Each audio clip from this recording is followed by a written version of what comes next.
chantons ensemble. Envahis-moi, envahis-moi de ton esprit. Envahis-moi, oui, de ton esprit. Envahis-moi, envahis-moi de ton esprit. Envahis-moi, de ton esprit. Jésus, envahis-moi. Yahweh, Yavalane. Envahis-moi, de ton esprit.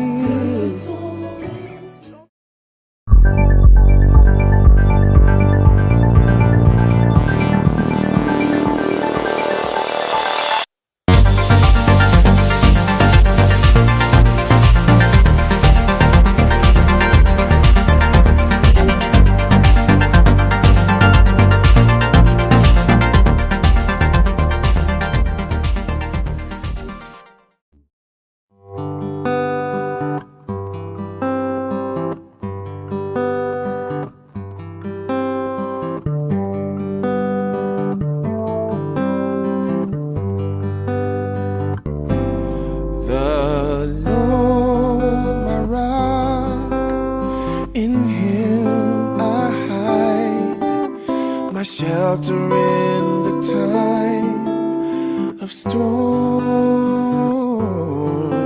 I'm secure, whatever may betide, my shelter in the time of storm. Mighty rock in a weary land, you're my cooling shade on the burning sand, faithful guide. With your mighty hand, you're my shelter in the time of storm.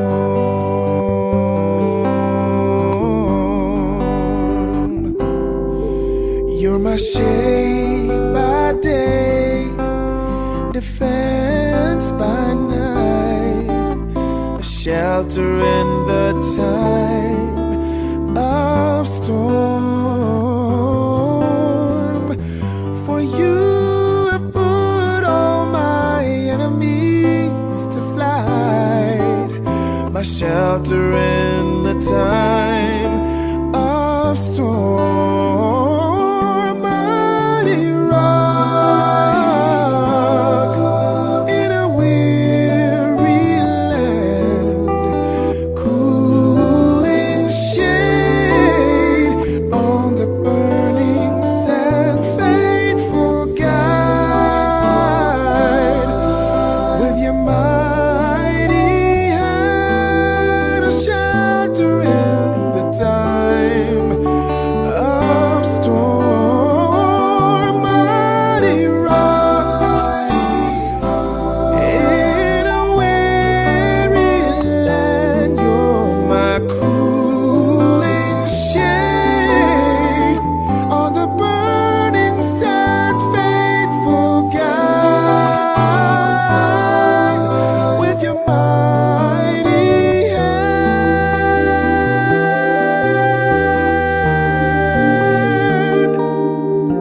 my shelter in the time of storm. My shelter, strong tower, that's what you are, that's what you are. My healer, deliverer, that's what you are, that's what you are. Provider, reviver, that's what you are, that's what you are. You're my shelter in the time of storm.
aussi, je sais qu'il m'aime aussi.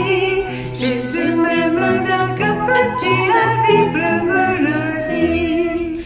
Le Seigneur nourrit les oiseaux, il aime la fourmi. Celui qui dit paix mes agneaux est aussi leur ami. Il m'aime aussi, je sais qu'il m'aime aussi. Jésus m'aime bien que petit, la Bible me le dit.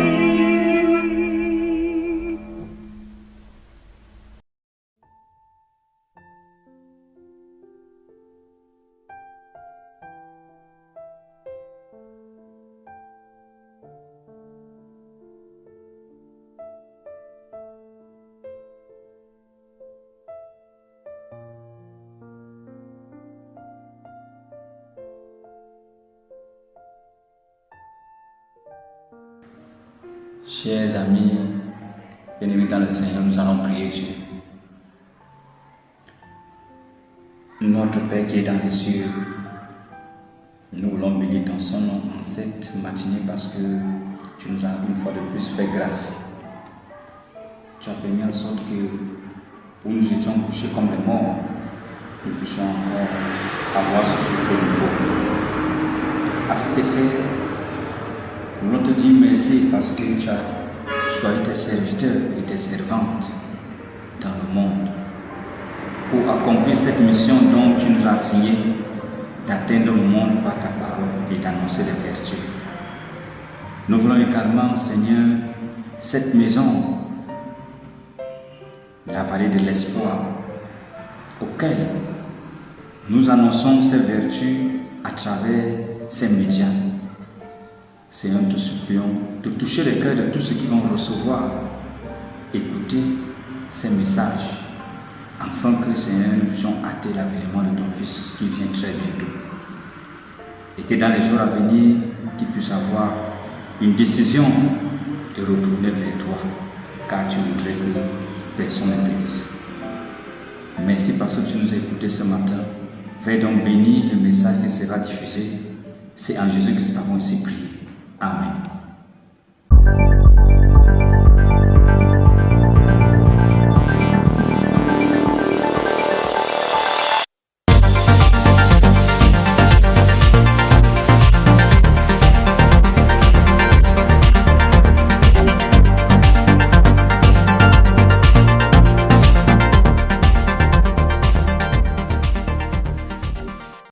Amis internautes, frères et sœurs dans le Seigneur, c'est toujours un plaisir partagé de pouvoir adorer ensemble à la fin d'une semaine. L'Éternel nous a accordé les 7 derniers jours en pourvoyant à nos besoins en termes d'eau, de nourriture et même de souffle de vie, lui qui est l'alchimiste de la vie. Et la moindre des choses que nous pouvons faire pour lui, c'est de lui apporter l'adoration qui lui est due. Lui qui nous a fait et donc nous sommes le troupeau de son pâturage. Cette semaine terminée, je vous conduis une fois de plus en aventure. Une aventure où nous allons fouiller dans les décombres de la cour de Pharaon. Et j'ai intitulé la petite réflexion que nous aurons amenée en quelques minutes au cours de cette adoration. Un duel des serpents géants devant Pharaon d'Égypte. Un duel des serpents géants devant Pharaon d'Égypte, c'est l'aventure dans laquelle je voudrais vous accompagner à découvrir les petits détails de cette section de l'histoire biblique.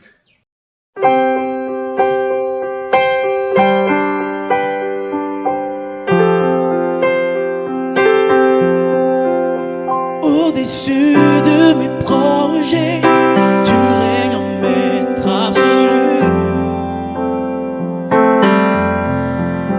Au-delà de mes attentes, tu me donnes encore plus.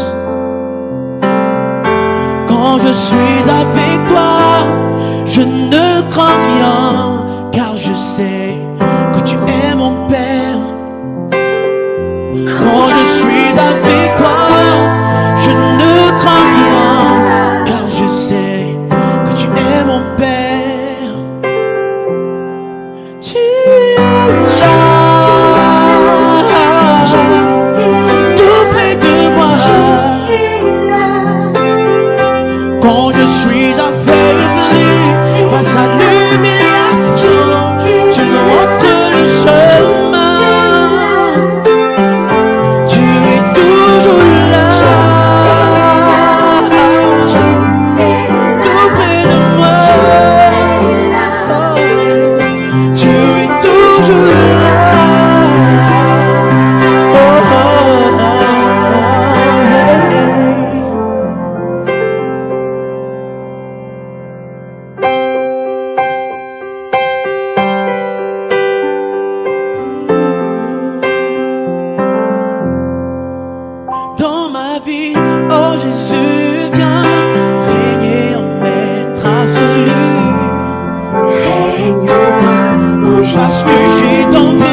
Il est écrit, je suis dans Exode le chapitre 10, je veux dire le chapitre 7, à partir du verset 10. Moïse et Aaron allèrent auprès de Pharaon et il fit ce que l'Éternel avait ordonné. Aaron jeta sa verge devant Pharaon et devant ses serviteurs et elle devint un serpent. Mais Pharaon appela les sages et les enchanteurs et les magiciens de l'Égypte. Eux aussi en firent autant par leurs enchantements.